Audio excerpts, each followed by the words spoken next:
Wash ചെയ്യുന്നതിന് മുമ്പ് നമ്മൾ നോക്കിക്കഴിഞ്ഞാൽ ജസ്റ്റ് ഞാൻ നേരത്തെ പറഞ്ഞാൽ ഇവിടങ്ങളിലൊക്കെ ആയിട്ടുണ്ടായിരുന്നു. അതൊന്നും പ്രത്യേകിച്ച് കളറായതായിട്ട് നമുക്ക് തോന്നുന്നില്ല. എനിവേ എന്തായാലും നമുക്ക് വാഷ് ചെയ്ത് നോക്കാം, അതിനുശേഷം ബാക്കി.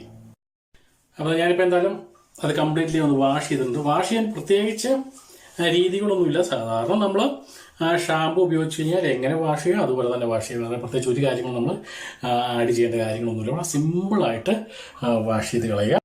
എന്നാലും ഞാൻ തേച്ചിരിക്കുന്ന ഈ 2 സൈഡിലും അതോടൊപ്പം തന്നെ മീശയിലുമാണ് നല്ല പെർഫെക്റ്റ് ആയിട്ടുള്ള ഒരു റിസൾട്ടാണ് എനിക്കിപ്പോൾ എന്തായാലും കിട്ടിയിരിക്കുന്നത്. അപ്പോൾ എന്നാലും ഞാനിപ്പോൾ നമ്മുടെ ഹെയറൊക്കെ വാഷ് ചെയ്തു, മീശയൊക്കെ വാഷ് ചെയ്ത് ശരിക്ക് ഒന്ന് മുടിയൊക്കെ ഒന്ന് ചീകിയിട്ടാണ് അത് പിന്നെയും നിങ്ങളുടെ മുന്നിലേക്ക് എത്തിയിരിക്കുന്നത്. അപ്പോൾ എന്നാലും ഞാൻ മനസ്സിലാക്കിയെടുത്തോളം വളരെ സിമ്പിളായിട്ട് നമുക്ക് ഉപയോഗിക്കാം. ഈ പറഞ്ഞ പോലെ സ്കിന്നിൻ്റെ മറ്റ് പല ഭാഗങ്ങളിലൊന്നും വന്നിട്ടില്ല. അത് വളരെ ഇമ്പോർട്ടൻ്റ് ഒരു കാര്യം തന്നെയാണ്. സാധാരണ മറ്റുള്ള പൊടികളോ പേസ്റ്റോ ഒക്കെ ഉപയോഗിച്ച് കഴിഞ്ഞാൽ എങ്ങനെയൊക്കെ തേച്ചാലും സ്കിന്നിൻ്റെ അവിടെ എവിടെയെങ്കിലും ആയിട്ട് സാധാരണ